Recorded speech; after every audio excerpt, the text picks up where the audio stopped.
इस वीडियो में हम बात करेंगे जनरल साइंस के इम्पोर्टेंट क्वेश्चंस के बारे में। तो स्टार्ट करते हैं फर्स्ट क्वेश्चन से। Which gas among the following has a major part of the atmosphere.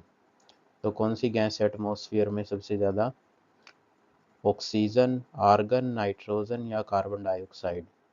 तो सबसे ज़्यादा है नाइट्रोजन। तो नाइट्रोजन तो है 78%, ऑक्सीजन 21%, आर्गन है 0.9% और कार्बन डाइऑक्साइड है 0.04%।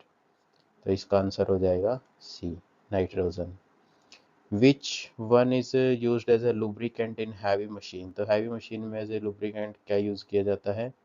ग्रेफाइट, सल्फर, फास्फोरस या सिलिका। तो ये ग्रेफाइट का यूज़ किया जाता है। तो आंसर हो जाएगा A. Third question, sound above what measured is termed as a noise. तो किससे ज़्यादा साउंड जो है नॉइस की कैटेगरी में आता है? तो वो है 80 डेसिबल।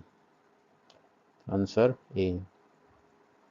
इसमें फोर्थ क्वेश्चन में है कि ऑर्थोपडिस्ट इज रिलेटेड टू बोन्स। तो ये ऑर्थोपडिस्ट होता है बोन से रिलेटेड। तो ऐसे ये कीरोपडिस्ट किससे रिलेटेड होता है? तो ये होता है नेल, हार्ट, फिट या साउंड। तो ये होता है फिट से। आंसर हो जाएगा C. Fifth question, what type of hydrocarbon is C2H6। तो C2H6 किस प्रकार का हाइड्रोकार्बन है? एल्केन, एल्कीन, एल्कोहल या एल्काइन। तो एल्केन में जो है C2H6, तो इसमें होता है ये सिंगल बॉन्ड सभी में। और एल्कीन आता है, एल्कीन में होता है ये डबल बॉन्ड, ये हो जाता है C2H4। फिर एल्कोहल की बात करें तो एल्कोहल में हो जाता है ये OH ग्रुप। तो यहाँ पे आ जाता है OH ग्रुप। और एल्कीन में होता है ये ट्रिपल बॉन्ड। तो ये C2H6 पूछा है, तो ये कौन सा है? आंसर हो जाएगा ए, एल्केन। तो इसमें सिंगल बॉन्ड होता है एल्केन में, एल्कीन में होता है डबल बॉन्ड, एल्काइन में होता है ट्रिपल बॉन्ड और इथेनॉल में OH ग्रुप।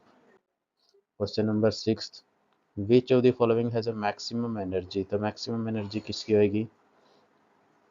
तो ये एनर्जी ग्राफ देख लेते हैं। इसमें एनर्जी तो ये क्या है? विबग्योर से, यहाँ से violet, indigo, blue, green, yellow, orange, red.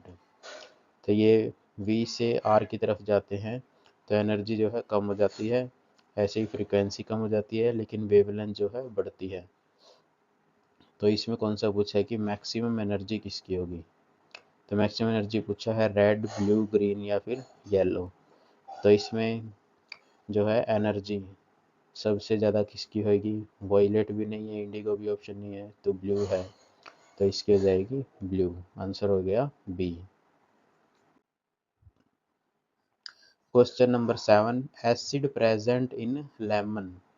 तो लेमन में कौन सा एसिड होता है? लैक्टिक, मैलिक, सिट्रिक या टार्टेरिक एसिड।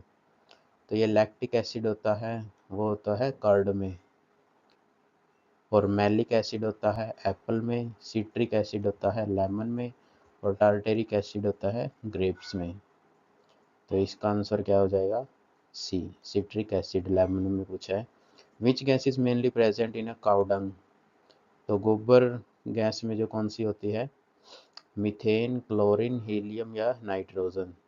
तो इसमें होती है methane 75%। Modern atomic theory was prepared by John Dalton, E Rutherford, de Broglie या फिर डी आई मेंटक्लिफ। तो इसका आंसर हो जाएगा ए, जॉन डाल्टन। इसके द्वारा मॉडर्न एटॉमिक थ्योरी तैयार की गई थी। उसके बाद है वॉशिंग सोडा कौन सा होता है? Sodium sulphide, sodium bicarbonate, sodium carbonate या सोडियम बाईसल्फेट। तो ये होता है सोडियम कार्बोनेट, Na2CO3 10H2O। और इसका यूज़ जो है एक तो वॉशिंग में होता है और एक मेन होता है removing permanent hardness of water. तो ये हार्डनेस ऑफ वाटर को रिमूव करने में यूज़ होता है। तो इसका आंसर हो जाएगा सी, सोडियम कार्बोनेट। फिर है element used in lead pencil. तो पेंसिल में कौन सा एलिमेंट यूज़ होता है? जिंक, लेड, कार्बन या फिर टिन। तो इसमें ग्रेफाइट यूज़ होता है और वो क्या होता है? कार्बन का एल्ट्रोप होता है। तो ये कार्बन का एल्ट्रोप होता है ग्रेफाइट। तो इसका आंसर हो जाएगा सी। जैसे ही calcium sulphate hydrated is known as, calcium sulphate कौन सा होता है, ये होता है gypsum, answer B.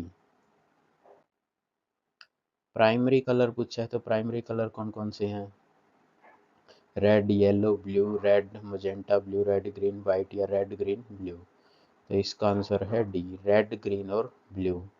Cooking gas contain more than 90% of butane, methane, helium या सल्फर डाइऑक्साइड।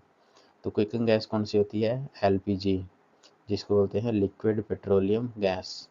तो इसमें क्या होता है, मेनली प्रोपेन और ब्यूटेन से बनी होती है, तो इसमें 90% होता है ब्यूटेन। फिर आता है which of the following has highest refractive index. तो रिफ्रैक्टिव इंडेक्स किसका सबसे ज़्यादा होगा, एयर, वाटर, डायमंड या फिर ग्लास का। तो ये रिफ्रैक्टिव इंडेक्स होता है कि ये एक मीडियम से दूसरे मीडियम पे जाने पर लाइट को कितना बेंड करती है ये। तो ये सबसे ज़्यादा रिफ्रैक्टिव इंडेक्स किसका है, डायमंड का। What is the unit of work and energy. तो वर्क और एनर्जी की यूनिट क्या होगी, जूल, एम्पियर होती है करंट की, किलोग्राम वेट की, और मीटर होती है डिस्टेंस की।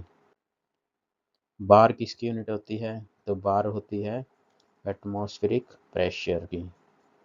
से हु डिस्कवर्ड न्यूट्रॉन। तो न्यूट्रॉन को किसने डिस्कवर किया था, जे जे थॉमसन, चैडविक, रदरफोर्ड, मोजले।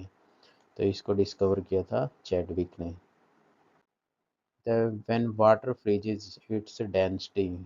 तो वाटर फ्रीज होता है जब जमता है तो उसकी डेंसिटी पे क्या फ़र्क पड़ता है, इंक्रीज होती है, कांस्टेंट रहती है, डिक्रीज होती है या फिर जीरो हो जाती है। तो वाटर जब फ्रीज होता है तो वो क्या होता है, एक्सपेंड होता है, और तो उसका वॉल्यूम बढ़ता है 9%। तो जब ये वॉल्यूम बढ़ेगा, तो वॉल्यूम इंक्रीज होएगा, तो ये डेंसिटी जो है इसके इन्वर्सली प्रोपोर्शन है, तो इसका मतलब डेंसिटी क्या होगी, डिक्रीज होगी। तो आंसर हो जाएगा सी।